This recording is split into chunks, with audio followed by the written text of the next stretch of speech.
물론 7시간 전에 결정이 났고 여러분들도 아침 방송을 통해서 많이 들으셨겠지만 저희도 참 몇 개월 동안 많이 언급을 했기 때문에 한번 잠깐 다뤄보도록 하겠습니다.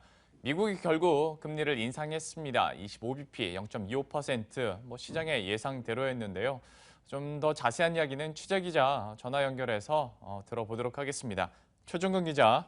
네, 최종근입니다. 예, 먼저 금리 인상에 대해서 전반적인 상황 좀 확인을 해주시죠. 네, 미국 중앙은행인 연방준비제도이사회가 9년 6개월 만에 기준금리를 인상했습니다. 현지 시간으로 16일 연준은 통화정책 결정기구인 연방공개시장위원회 FOMC 정례 회의를 마치고 기준금리인 연방기금금리를 0.25%포인트 인상키로 했다고 발표를 했습니다.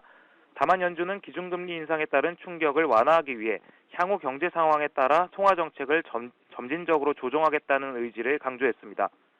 미국 경제 회복에 대한 기대감과 기준금리에 대한 불확실성의 해소, 점진적인 금리 인상이 예고되면서 뉴욕 증시는 1%대 상승세로 장을 마쳤습니다.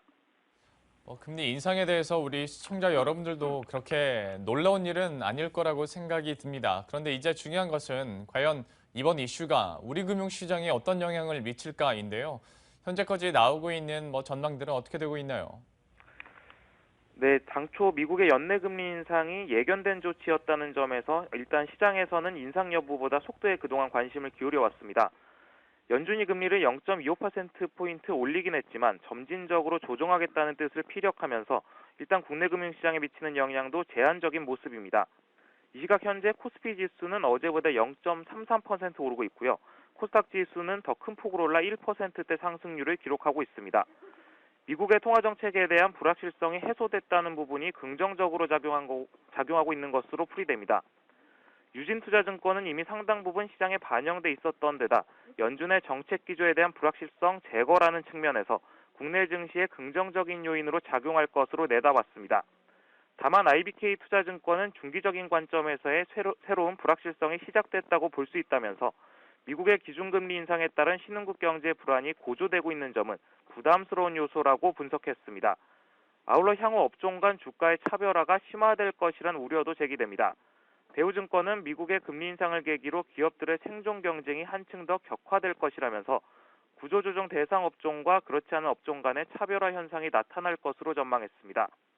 외환시장은 비교적 차분한 모습을 보이고 있지만 시간이 지날수록 원달러 환율 같은 경우는 상승폭을 확대하고 있습니다. 전문가들은 시장이 미국의 금리 인상과 관련된 부분이 선반영돼 있어 원화 약세 압력은 크지 않을 것으로 보고 있습니다.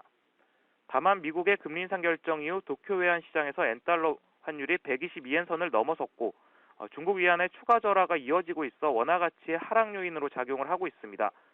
이와 더불어 국제 유가의 하락세가 지속되면 달러화 강세 속도가 빨라져 원달러 환율이 조만간 1200원 선 위로 올라갈 수 있다는 전망도 제기되고 있습니다. 네, 이렇게 해서 미국의 금리 인상이 우리 금융시장에 미치는 영향까지도 저희가 체크를 해봤습니다. 지금까지 최종근 기자와 함께했고요.